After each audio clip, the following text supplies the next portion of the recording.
तो दोस्तों जिस क्वेश्चन के बारे में मैं आज आपके सामने डिस्कस करने वाला हूं, ये क्वेश्चन आप पहले ही पढ़ रखे हैं, लेकिन आज इस क्लास के माध्यम से मैं आप लोगों को वैसा समझाने वाला हूं जैसे मेरे दोस्तों माँ एक बच्ची को समझाते हैं।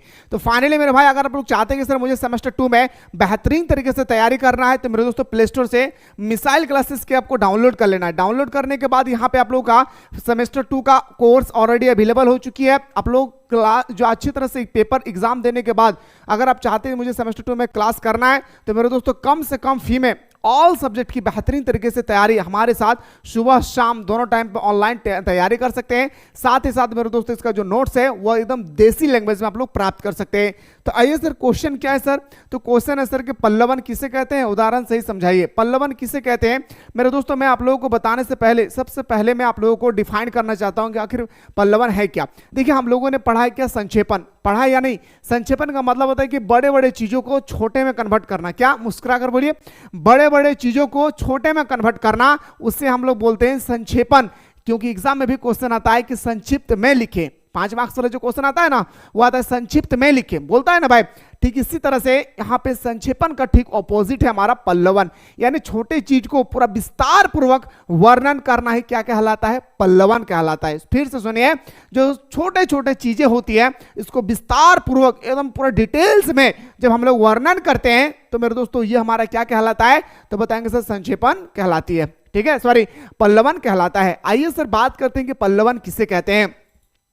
पल्लवन का अर्थ होता है विस्तार करना। विस्तार करना मतलब होता है बेहतरीन तरीके से डिफाइन करना, एक एक स्टेप बाय स्टेप आपको डिफाइन करना है, या बड़ा करना। या तो क्या होता है मेरे भाई? बड़ा करना, अर्थात किसी भी अर्थ और भाव का विस्तार करना पल्लवन कहलाता है। या किसी भी अर्थ या कोई भाव है उसको आप विस्तार पूर्वक जब वर्णन करते हैं, तो मेरे दोस्तों वो हमारा क्या कहलाता है? पल्लवन कहलाता है। वो क्या कहलाता है मेरे भाई? पल्लवन कहलाता है।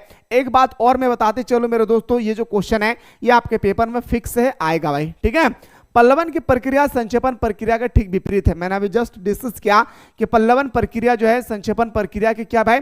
ठीक क्या है? ऑपोजिट है ना। अभी मैंने बताया, क्योंकि संक्षेपण का मतलब होता है कि बड़े चीजों को छोटे में बदलना, और पल्लवन का मतलब होता है छोटे चीजों को बड़े में कन्वर्ट करना। ठीक है, अब आइए सर अगला पॉइंट। संक्षेपण में मूल्य पाठ का सार प्रस्तुत किया जाता है। इसमें जो मूल्य पाठ होती है, जैसे मान के चलिए संक्षेपण अगर हम लोगों को लिखना है, गाय पर लेख लिखना है, तो मेरे दोस्तों जो मेन पॉइंट है वो पॉइंट को ही हम लोग को सिर्फ लिखना है। लेकिन जब पल्लवन की बारी आती है तो गाय का एक एक पाठ आपको लिखना होगा, है ना। वही कह रहा है कि संक्षेपण में मूल्य पाठ का सार प्रस्तुत किया जाता है, जबकि पल्लवन में मूल्य कथन को विस्तृत करते हुए प्रस्तुत किया जाता है। यानी मेरे दोस्तों गाय के बारे में लिखना है तो पूरा विस्तार पूर्वक लिखना है। क्या? गाय के बारे में लिखना है तो पूरा विस्तार पूर्वक लाइन बाय लाइन आप लोगों को लिखना है। ठीक है, अगला पॉइंट, पल्लवन का सीधा तथा स्पष्ट अर्थ है विस्तार करना अथवा बढ़ाना। अगर मैं पल्लवन का अर्थ में अगर आपसे कोई पूछे कि पल्लवन का स्पष्ट में बताइए कि पल्लवन का अर्थ क्या होता है, तो विस्तार करना या तो मेरे दोस्तों बढ़ाना। विस्तार करना या तो क्या होता है? बढ़ाना। इसमें किसी विषय को विस्तार पूर्वक बताया जाता है। पल्लवन में किसी भी विषय के बारे में पूरा विस्तार पूर्वक वर्णन किए जाते हैं। जैसे एग्जांपल हमारा हमसे पूछा जाएगा कि भारतीय संविधान के बारे में वर्णन करें, तो मेरे दोस्तों भारत का संविधान कैसे बना, भारत कब आजाद हुई, भारत आजाद होने में क्या क्या आंदोलन किए, कैसे आजादी मिली, पूरा डिटेल्स में आप लोगों को एक एक लाइन बाय लाइन लिखना है। ठीक है, तो वही चीज कह रहा है कि इसमें किसी विषय को विस्तारित पूर्वक बताया जाता है ताकि उस सूत्र वाक्य में छुपे हुए गहरे भाव को सरलता से सामने प्रस्तुत किया जा सके। ताकि मेरे दोस्तों कोई भी चीज को ना जब हम लोग विस्तार पूर्वक जब कोई भी चीज को हम लोग विस्तार पूर्वक स्टडी करते हैं तो हम लोगों को ना बहुत ही अच्छी तरह से समझ में आ जाती है। लेकिन मेरे भाई, अगर मान के चलिए कोई ऐसी चीजें हैं जो हमें विस्तार पूर्वक वर्णन किया हुआ नहीं मिलता है, तो कहीं ना कहीं हम लोग सही से तो पढ़ लेते हैं पर समझ में नहीं आता है कि आखिर किसके बारे में कहा गया है। आइए सर अब बात करते हैं सर उपयुक्त बिंदुओं के आधार पर। ये जो मैं आप लोगों को डिफाइन किया हूं, ये अलग अलग सेंटेंस था पल्लवन के बारे में। अब आइए सर बात करते हैं कि उपयुक्त बिंदुओं के आधार पर हम कह सकते हैं कि विचारों अथवा भावों को, सूक्ष्म का मतलब होता है छोटा, माइक्रो एकदम छोटा।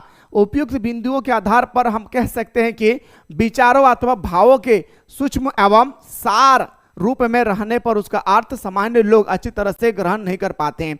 यानी मेरे दोस्तों कोई भी चीज आप ले लीजिए, उसको अगर आप थोड़ा सा लिखे हैं, थोड़ा सा संक्षेप में लिखे हैं, तो लोग ना कम ही लोगों को पढ़कर समझ में आएगी। लेकिन अगर आप वही चीज को अगर विस्तार पूर्वक लिखते हैं, पूरा बेहतरीन तरीके से लिखते हैं, तो मेरे दोस्तों सभी लोगों को आसानी से पढ़कर समझ में आ जाती है। वही चीज यहाँ पे कह रहा था, क्या मेरे भाई कहता है कि विचारों अथवा भावों के सूक्ष्म मतलब एकदम छोटा एवं सार रूप में रहने पर उसका अर्थ सामान्य लोग अच्छी तरह से ग्रहण नहीं कर पाते हैं, परंतु उसी भाव और विचारों को एक कुशल व्याख्याता क्रमवार रूप से स्पष्ट करता है। अगर हम लोग मान के चलिए मेरे दोस्तों पूरा विस्तार पूर्वक वर्णन करेंगे ना, तो जब हम लोग पूरा विस्तार पूर्वक वर्णन करते हैं तो एक लाइन बाय लाइन एक्सप्लेन करते हैं, लाइन बाय लाइन हम लोग देखते हैं कहाँ पे क्या हो रहा है, कहाँ पे क्या नहीं हो रही है। इससे हमें ये पता चलता है कि कोई भी व्यक्ति अगर अनपढ़ भी है ना मेरे दोस्तों, अगर कोई पढ़ा के सुना रहे हैं तो वो भी इजीली से समझ जाएंगे। ठीक है, इसी चीज को हम लोग क्या बोलते हैं मेरे भाई, पल्लवन कहते हैं। बस याद रखना है। एक वाक्य में परिभाषित किया जाए तो वो कह सकते हैं, अगर पल्लवन को अगर मेरे दोस्तों एक वाक्य में परिभाषित करने के लिए कोई बोले कि एक वाक्य में पल्लवन को परिभाषित करे, तो आपको कैसे लिखना है कि एक वाक्य में परिभाषित किया जाए तो कह सकते हैं कि किसी भी याद रखना, किसी भी कसे हुए संकुचित विचार या बात का अर्थपूर्ण विस्तार ही पल्लवन कहलाता है। तो जितना अभी हम लोगों ने डिस्कस किए, ये पूरी तरह से हमारा क्या है, पल्लवन है। क्या मेरे भाई, पूरी तरह से हमारा क्या है, पल्लवन है। अभी हम लोग जो डिस्कस कर रहे थे वो एक स्टेटमेंट था हमारा पल्लवन का। अब आइए सर बात करते हैं कि पल्लवन करते समय या तो मेरे दोस्तों पल्लवन लिखते समय किन किन बातों को हमें ध्यान रखना चाहिए। सबसे इंपॉर्टेंट बात आता है, क्योंकि पल्लवन का मतलब सबको तो पता है कि भाई विस्तार होता है, बड़ा होता है, संक्षेप में नहीं बल्कि उसको डिफाइन करना होता है बेहतरीन तरीके से। लेकिन पल्लवन लिखते समय किन किन बातों को विस्तार पूर्वक हमें वर्णन करना होता है, ये चीज को मेरे दोस्तों देखना है। भाई सुनिएगा, पल्लवन करते समय ध्यान रखने योग्य बातें। पहला, सबसे पहले दिए गए वाक्य चाहे मुहावरा हो, लोकोक्तियां हो या सूक्त हो या उसका ठीक ठीक अर्थ ग्रहण होना चाहिए। मेरे दोस्तों जैसे मान के चलो कि मुहावरा है, जैसे 9 2 11 होना, जैसे मेरे दोस्तों लोकोक्तियां हो गई है ना, भैंस के आगे या भैंस के पीछे बीन बजाना, सांप के आगे या भैंस के आगे जो भी होता है, लोकोक्तियां हो या सूक्त हो, उसका ठीक ठीक अर्थ ग्रहण होनी चाहिए। आप अपने मन से सोचेंगे मैं कुछ भी ऐड कर दूंगा तो पल्लवन में ये गलत बात है, पल्लवन के अनुसार। ठीक है, ठीक ठीक ग्रहण होना चाहिए। इसके लिए जरूरी है कि बार बार उसे पढ़कर समझ लिया जाए। और जब भी हम लोग पल्लवन लिखें तो मेरे दोस्तों बार बार हमें पढ़ना चाहिए, बार बार हमें पढ़कर ये समझ लेना चाहिए कि आखिर मैं किसके बारे में लिख रहा हूं, किसके बारे में क्या कर रहा हूं, लिख रहा हूं। ठीक है, विचारों को सत्यापित करने के लिए अपनी ओर से उदाहरण एवं तथ्यों को भी पल्लवन करने वाला दे सकता है। कहता है कि विचारों को सत्यापित का मतलब होता है प्रूफ, सत्यापित करने के लिए अपनी ओर से उदाहरण एवं तथ्यों को भी पल्लवन करने वाला दे सकता है। यानी अगर आप कुछ अपने तरफ से ऐड करना चाहते हैं उदाहरण में तो आप दे सकते हैं। अगर पल्लवन लिखते समय अगर आप अपने तरफ से कुछ भी अगर ऐड करना चाहते हैं तो मेरे दोस्तों आप कर सकते हैं। ठीक है, भाषा स्पष्ट, सरल, मौलिक तथा वाक्य छोटे होना चाहिए, होना। ठीक है, याद रखना है। क्या मेरे भाई, भाषा स्पष्ट, जब भी आप लोग पल्लवन लिखते हैं इस बात को याद रखिएगा, भाषा एकदम स्पष्ट होनी चाहिए, सरल होना चाहिए, मौलिक होनी चाहिए, और जितना ज्यादा कोशिश करें कि पल्लवन लिखते समय जो उसका वाक्य होती है ना वो छोटे छोटे वाक्य में कन्वर्ट हो।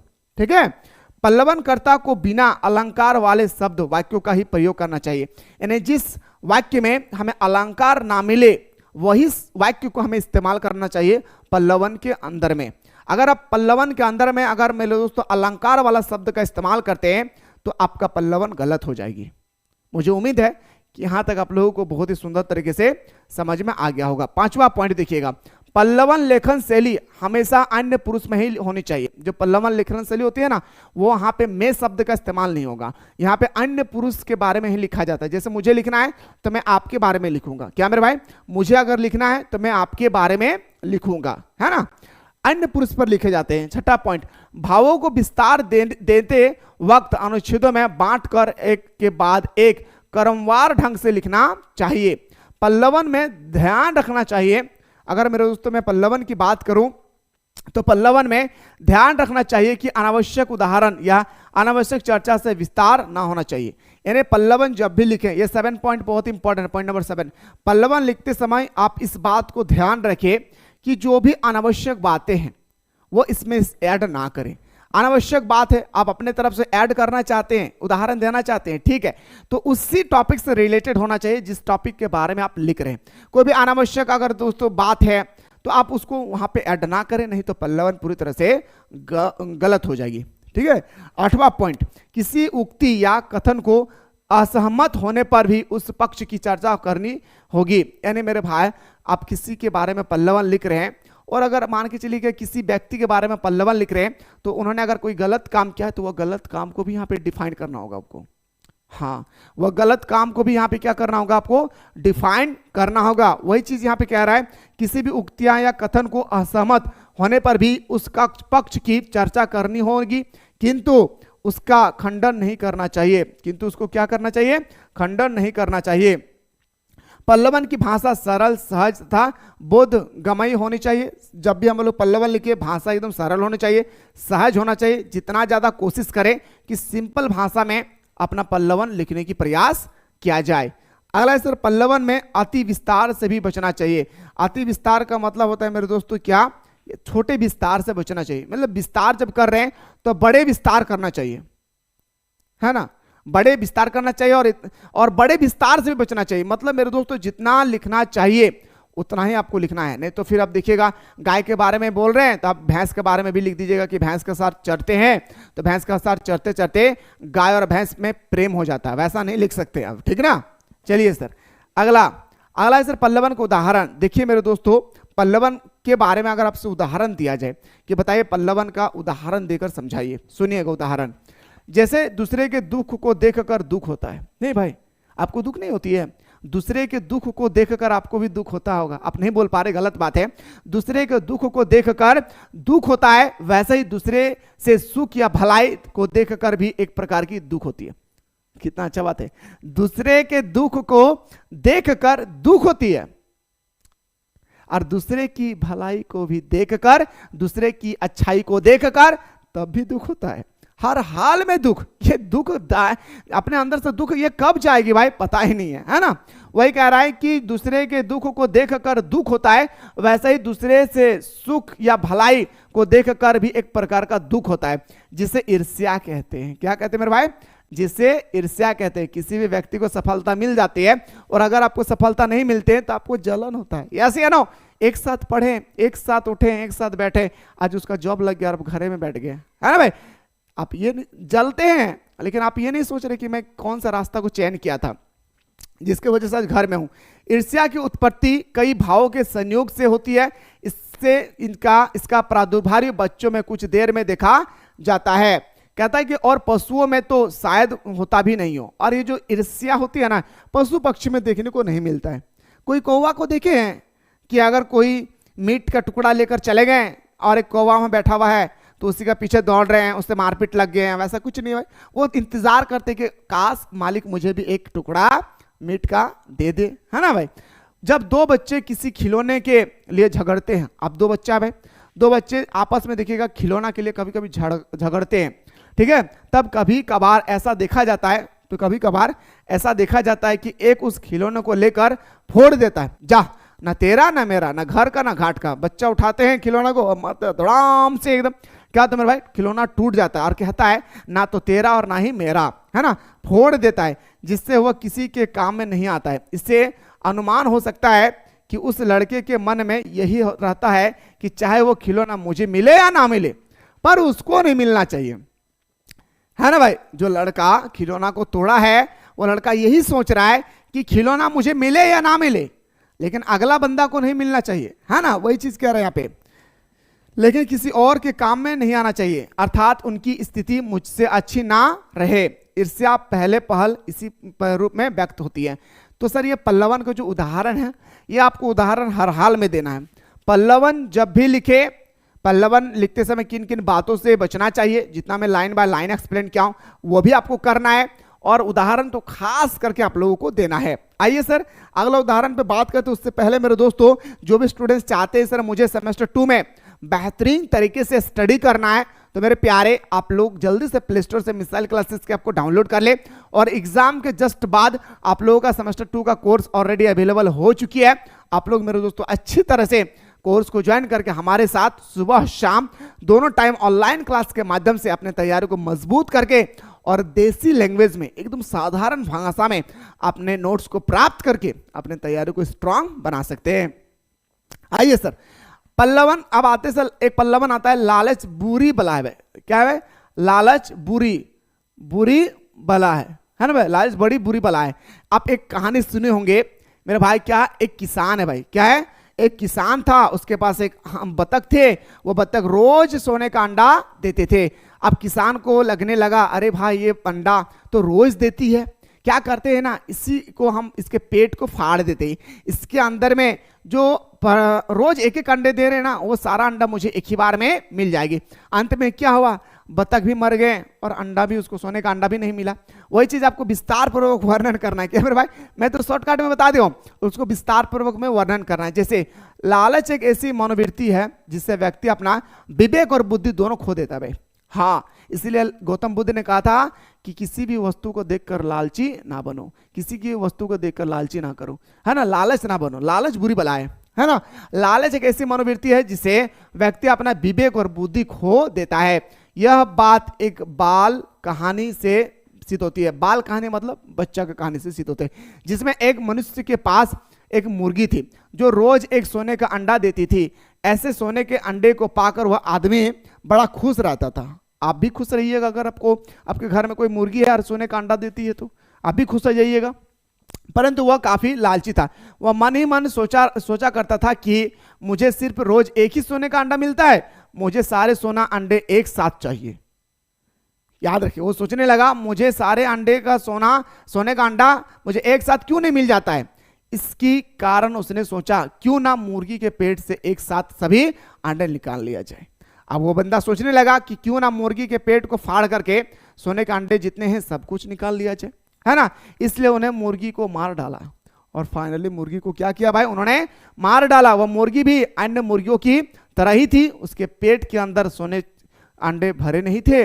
मुर्गी के मरने के बाद उसको सोने का एक भी अंडा नहीं मिला।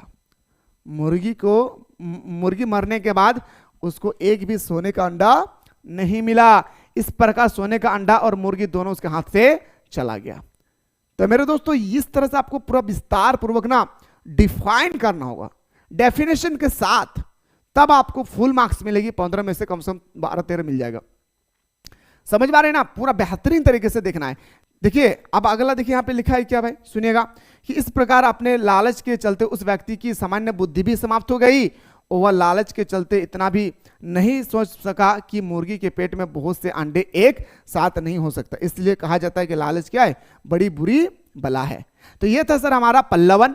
अगला एक और क्वेश्चन होगी जो आपके एग्जाम के अकॉर्डिंग मोस्ट एक्सपेक्टेड होगा। अगर आप लोग चाहते हैं तो फटाफट आप लोग जल्दी से कमेंट कीजिए, मैं आप लोगों को अगला वीडियो में बेहतरीन तरीके से बताने की पूरी प्रयास करूंगा। मुलाकात करता हूं नेक्स्ट वीडियो में।